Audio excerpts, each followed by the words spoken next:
2016. Can you remember what you were doing? Justin Bieber had the top 2 Billboard hits. The #1 game was Overwatch. Fortnite wasn't even around. The Chicago Cubs ended a 108-year drought to win a World Series. The Denver Broncos defeated Carolina Panthers, which would be Peyton Manning's last game in Super Bowl 50, and one of the most weird presidential elections that we've ever seen. But yes, those are some crazy things that happened in 2016, but what's even crazier is to look back at what MLB The Show 16 did and how they revolutionized content for the MLB The Show series moving forward. Welcome back to the channel. Hope you all having a beautiful day. Today, we're going to be going over my top 10 cards that I miss content-wise from MLB The Show 16. A lot of these cards aren't even in MLB The Show 20, that the game we're playing right now. Also, the MLB The Show 16 servers have been shut down, so we really can't go back and play that anymore. So, a little nostalgia for everyone that played MLB The Show 16. Before we hop into my top 10 list, I do have a few cards I like to talk about just as honorable mentions. They didn't make my top 10, but they're pretty awesome to use. Another thing, I was able to find on the Daddy League's website that there's only 20 99 overall cards. How many 99 overall cards in MLB The Show 20? Oh my God. That's because it's just the amount of content we have in MLB The Show 20, which does top that over MLB 16, but there's a lot of great players that I do miss using. So, honorable mention #1 is going to be 95 Jake Peavy. I'm a little crazy saying this. We didn't have that much high overall starting pitching. We only had 5 total pitchers that were 99 overalls, which included Adam Wainwright, Tom Seaver, Clayton Kershaw, Madison Bumgarner, Craig Kimbrell. Pretty crazy to think about, but 95 PV was one of the starting pitchers I used in my rotation all the time. And there's another one I like to talk about too. That'll be in my top 10 list here in a few. That was a really good starting pitcher. We're going to kind of just go through this fast. 98 Adrian Beltran at third base. He was the NL West Collection Reward. 95 Justin Morrow. Lots of first basemen coming. Speaking of Justin Morrow, we have 96 Prince Fielder. Man, I miss this card a lot too. 94 Ryan Howard. I know Shelfie's going to miss that card a lot. Also, you can throw in 97 Chase Utley in there. 99 Troy Tulowitzki. Oh, and last but not least, 99 Joe Morgan. Rest in peace, by the way. Passed away this year in 2020. Another really, really good 99 overall card. But yeah, there are some honorable mention cards. Let me know down in the comments section before we hop into this top 10 list. Let me know down in the comment section some of your favorite cards from MLB The Show 16. Try to stick with 16. Let me know if I missed any. There's a lot of cards, a lot of BR cards, a lot of hidden cards, but we're going to kind of go over this here. So without further ado, let's hop into the top 10 list. Coming in at number 10, we're throwing it back. We didn't use these really on a ranked seasons team, but they were drafted every single time in BR that we saw them. 82 Jake Lamb, aka Rake Lamb. This card was insane in BR. He always led off for you in BR. You gotta remember the scaling was a little bit different in MLB The Show 16. Silver went up to 84, gold went from 85 to 92, and diamond was from 93 to 99. Obviously, it's different now, but 82 Jake Lamb just was, if you drafted him or Pedro Alvarez, 77, they led off your BR team, and you tried to go 20-0. Yeah, BR was 20-0. They knocked it down as 12-0, but, you know. Coming in at number 9, we got to go with 93 overall, Grady Sizemore. He was one of the first Battle Royale rewards in MLB The Show 16 when he had to go 20-0. And he was a little platoony, especially from the left side of the play. He struggled a little bit, but man, that sweet swing of his, if you drafted him in BR, he was your number 3 hitter most of the time, maybe number 2, depending on how you did your lineups. And I miss using that card. I miss him in the center field, diamond fielding, diamonds hitting. They didn't really have the diamond hitting, diamond fielding stuff yet in that game, but awesome card to use. Coming in at number 8, probably the top reliever in the game. Maybe you could say 99 Craig Kimbrell, but 98 Joe Nathan. That's a throwback name right there. They had him in MLB The Show 17 as well, but yeah, 98 Nathan was another Battle Royale reward back in the day. He was a staple in the bullpen. You had to have him in there. He had a nasty slider, nasty fastball, super hard to hit. Coming in at number 7, we got to go with 95 Jose Fernandez. Rest in peace. Passed away, sadly, but man, his card was unhittable. Hit a fastball at 98, 99. His slurve just absolutely fools you. and it was just a fun card to use. Live series too, wasn't even a flashback. You gotta remember too, a lot of these cards in here, like 99 Trout, there wasn't a flashback in 99 Trout. It was just a live series card, 99. Different scaling, different time, different days. But yeah, no, I loved using that 95 Jose Fernandez card. Coming in at number 6, the switch hitting first baseman, Mark Teixeira. Mark Teixeira was just, you had to have him in there. He was kind of later on in the season. He had a player program. You had to get stats with a like silver version of him. You collected enough hits, and then you got his diamond version, which was a 96 overall. And man, you can't pass off switch hitting first baseman with a lot of power, high contact, not a lot of speed, decent fielding.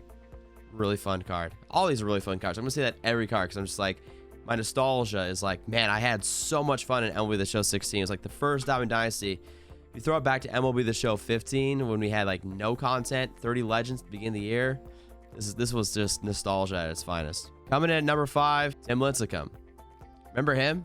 I sure do. The Mariners passed up on Tim Lincecum and drafted Brandon Morrow. How many Cy Youngs did Tim Lincecum win compared to Brandon Morrow? Anyways, don't worry about that. Tim Lincecum coming in at number 5. He was in my bullpen or my rotation as well.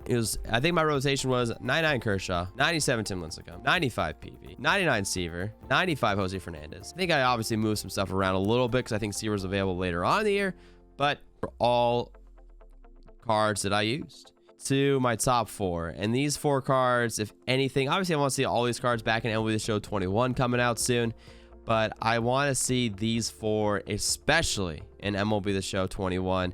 Coming at number 4 is going to be Carlos Beltran. We remember in MLB The Show 16, we got our 99 Carlos Beltran switch hitting machine. His swing was good.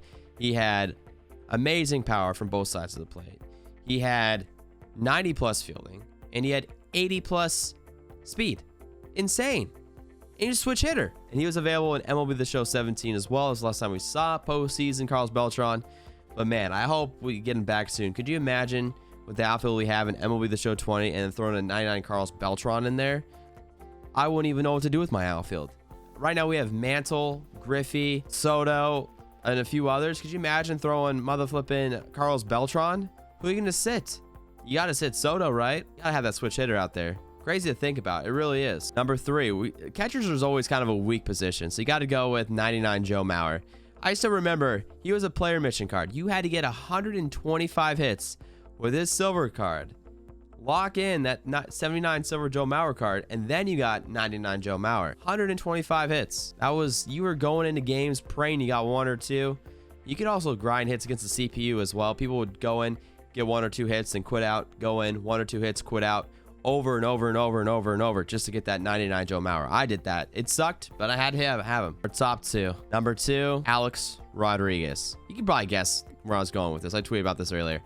99 Alex Rodriguez. He had 3 of them. He had a Yankee, he had a Ranger, and he had a Mariners version. His Mariners version, arguably his best version because he had the power, the fielding, and the speed. Now his Yankee card had a little bit more power, but less fielding, less speed. Ranger card had power, a little bit less fielding, a little bit less speed. So they kind of, evened out a little bit with like everything else, all the stats.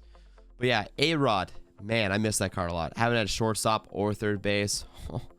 His swing too was so incredibly nice. I really hope they bring him back in MLB The Show 21. I mean, ARod, he did a lot of PEDs, but man, this card, he was your shortstop. It wasn't for 99 Tulowitzki. The way you got this 99 ARod, it was the AL East collection. Sorry, the AL collection, 99 Yankee ARod. PR reward 12-0 or 20-0 was 99 Texas ARod. And then Mariner ARod was, for the longest time, impossible to get. You had to pull him out of pack. I think they had his pack odds set. You had a better chance buying a Mega Million ticket than packing ARod.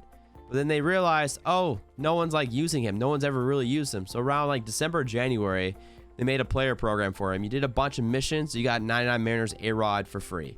So then a lot of people started using him. I think it was like December. It was December, January. And then obviously, number 1, we've been asking for this card back every single year. And we haven't got it yet. And obviously, it's kind of hard to do because of legals and legalities and all that fun stuff. But Reggie Stalker, aka Barry Bonds. This card was legendary. You had power, you had contact, you had plate vision, you had fielding, Well, kind of fielding. He had a kind of a weak arm out there. That was like the only downside of this card, was like his weak arm. You had speed out there. He was a force to be reconciled with. Obviously, Reggie Stalker. We hope to give him back. But all these cards right here that I said are not. If you go through the list right here, if you go through the list, we have a 99 Bumgarner. We have a 99 Kirsch. We don't have a 99 Wainwright. We have a 96 right now. 97 Kimbrel. We have a 99 Pujols. And you think about, we have no Troy Tulowitzki, no Prince Fielder, no Ryan Howard, no Justin Morrow, no Adrian Beltran, no Jake Peavy. Jake Lamb and Pedro Alvarez have no flashback cards. No Grady, no Joe Nathan, no Jose Fernandez, no Teixeira, Lincecum, Beltran, Maurer, ARod, or Stalker. We need these cards in the game. Hopefully 21 we see some more of these guys, because we really do miss them. These would be amazing cards to have. So if MLB The Show you're watching, I got a bank account in Aruba, or bank account in, I don't know, bank of something. Let's work something out. I'm just kidding. Anyways, let me know down in the comment section some players that you missed from MLB The Show 16 or any other MLB The Shows. We're going to be doing this as a series as well. So we're going to be doing, next week I'll have a MLB The Show 17. And the following week, an MLB The Show 18, and then MLB The Show 19. Kind of leading up, trying to, come up with some great ideas. Let me know some cards that you miss. Thank you so much for watching. If you enjoy the content, enjoy these videos, make sure to leave a thumbs up. Whoop, whoop. If you're new to the channel, you enjoyed it as well, make sure you hit the subscribe button. We're road to 3,000 subs. Doing content full time right now, so that's the plan, to keep on doing that until I lay over in a grave somewhere. So until the next video, hope you have a beautiful day. Peace out. Bye.